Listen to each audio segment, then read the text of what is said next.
Good afternoon, difference maker. I trust you are well and having a nice day. What's going on here? My stream quality has been updated. It's 2 o'clock here in Brisbane on Wednesday, the 13th of November. Thank you for joining me for another episode of the Difference Maker Daily Show. This is actually episode number 7. And it's really nice to bring these to you every day. And thank you so much if you're one of the kind people who've sent me a message or shared the content. It means a lot to me to know that the people out there who are digging what I am doing. So thank you. Now, I've spent today with, 4 people doing podcasts. And I just got off a podcast recording with a guy called Tyler Christensen, who's based in Utah in the United States. And this guy is incredible. Like, I'll actually tag him below this so that he can answer any questions you guys might have. So he is writing a book, and I'm just going to make sure I get the right name. It's called Unlocking the Power of Transformation. As I was talking to him, I was talking about his journey. He's lost 102 pounds in 12 months. But I don't know what that is in kilos, but it's like a lot of weight. And I was going through the story with, how he did that, his mindset around that, his struggles, his how he stayed on track. And we were talking about like what it means to achieve your goals and what it means to sort of like commit to an outcome. And it reminded me of 3 things, and I wanted to share those with you because I wrote them down as he was talking, and I really wanted to share them with you because I think they're super important and relevant for anyone, and especially if you run a business. And as I share these lessons, I'll also give you an example of how it's applied to me, and maybe that'll help you. But also, I'll give you a bit of an example of how to think about this for yourself as well, in case it's kind of new or if you haven't thought about it for a while. So the first thing that I wrote down was setting the goal that is yours. And this relates largely to what I see as a big mistake in a lot of situations, is where people set goals based on external things. They're setting goals based on income, or they're setting goals based on what their parents want, or setting goals based on what someone else wants for them. And the problem with that, in my own experience anyway, is that when you are not in love with the goal, you'll generally find a way to let yourself off the hook and drop your standards or just not commit to it altogether.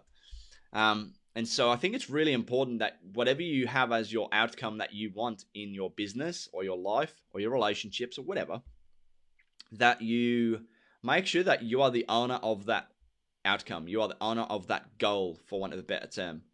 And by the way, if you're jumping on, say hello. And if you're jumping on replay, let me know where you're tuning in from.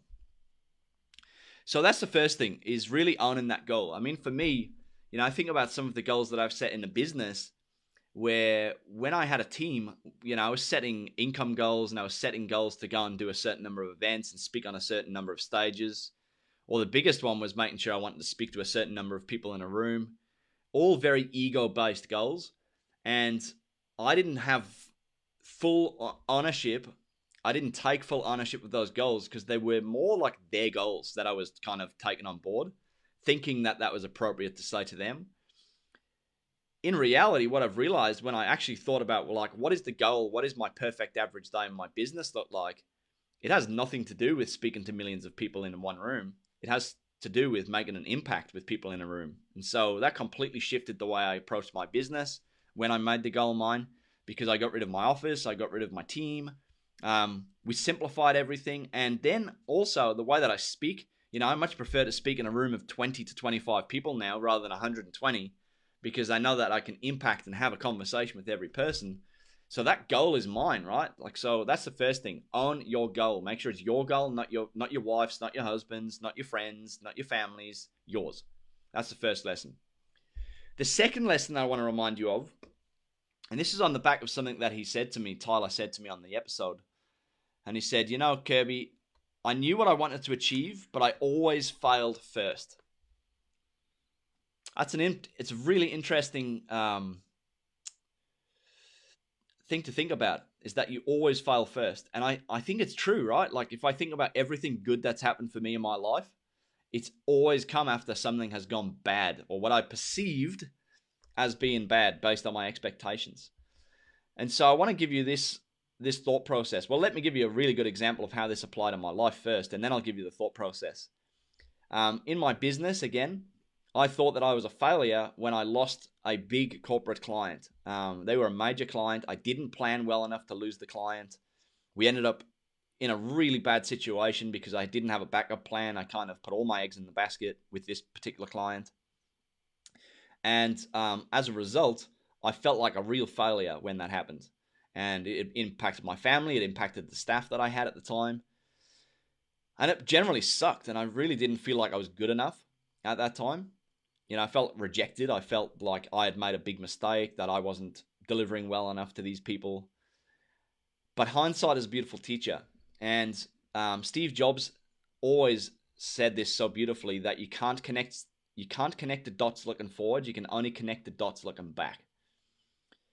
And in this instance, when I lost this corporate client, I realized after the fact that, you know what, whilst I enjoyed working with some of the people in that business, there was also a large proportion of that business that didn't give a shit what I was saying.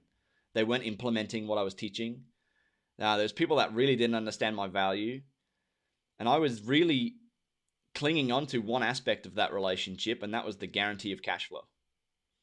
And when I realized that them saying no to me was actually my greatest blessing, because it released me from the expectation I had built about who I needed to be. And that person for me was the guy that wore the suit on stage. And so I would always go in with the penguin suit on, looking like the real deal. Inside thinking, I feel so uncomfortable doing this. I feel like I'm dressing up to deliver something that is not truly who I am.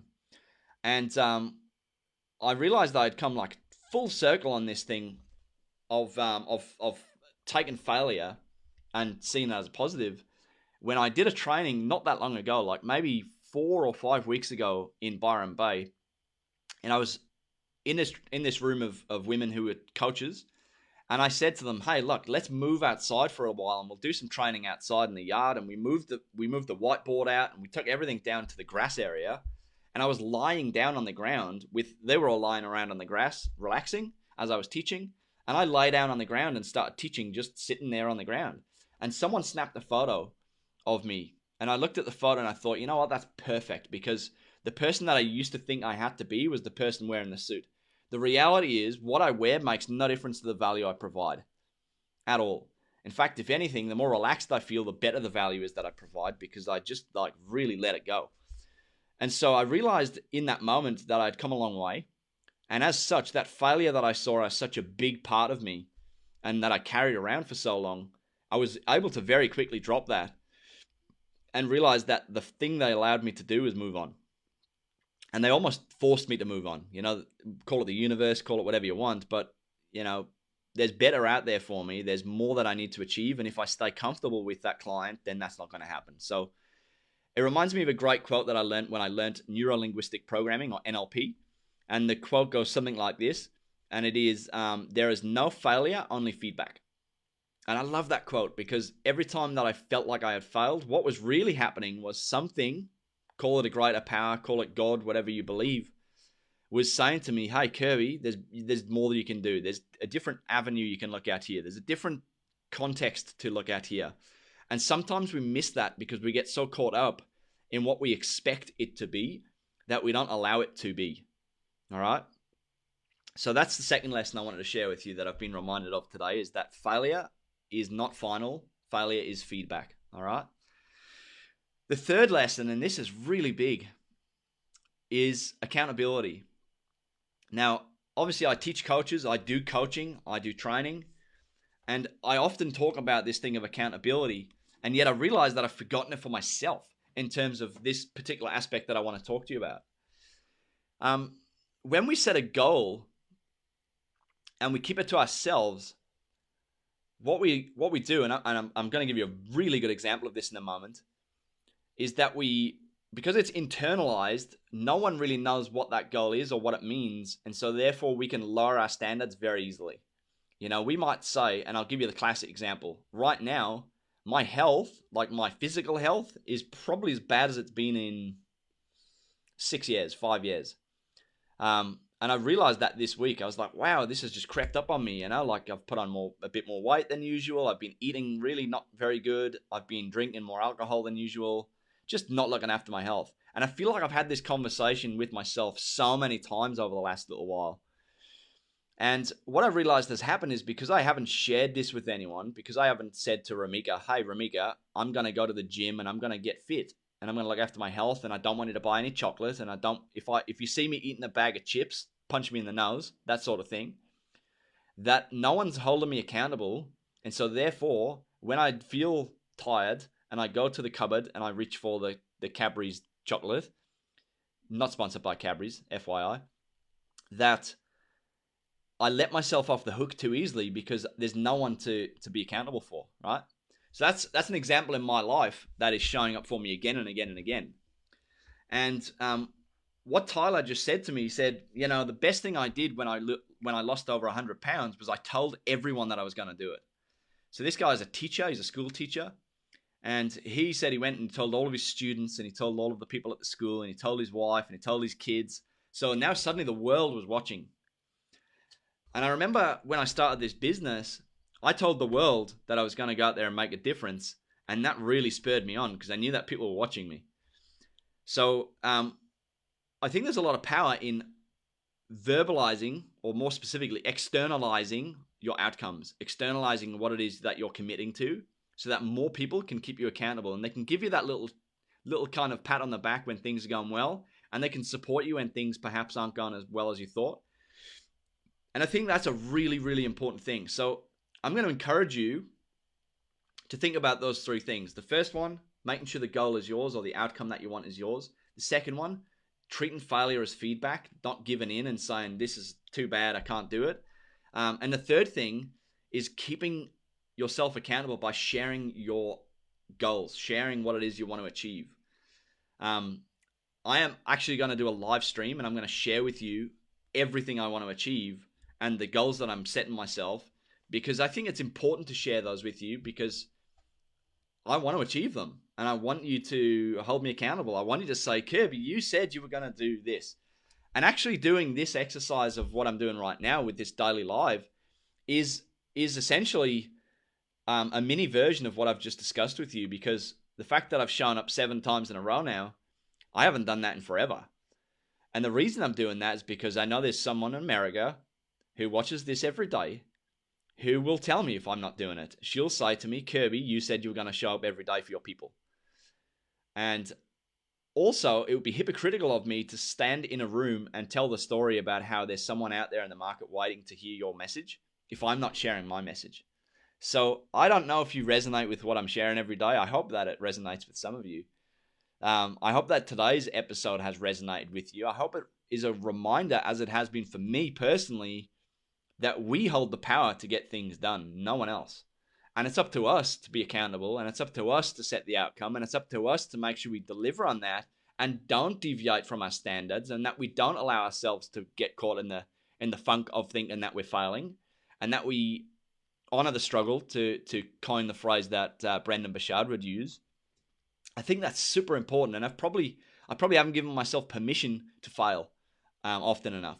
You know, I expect, especially as a business owner and as someone with a family to support, you know, Ramika and I are in this business together. We don't have secondary income. This is our business.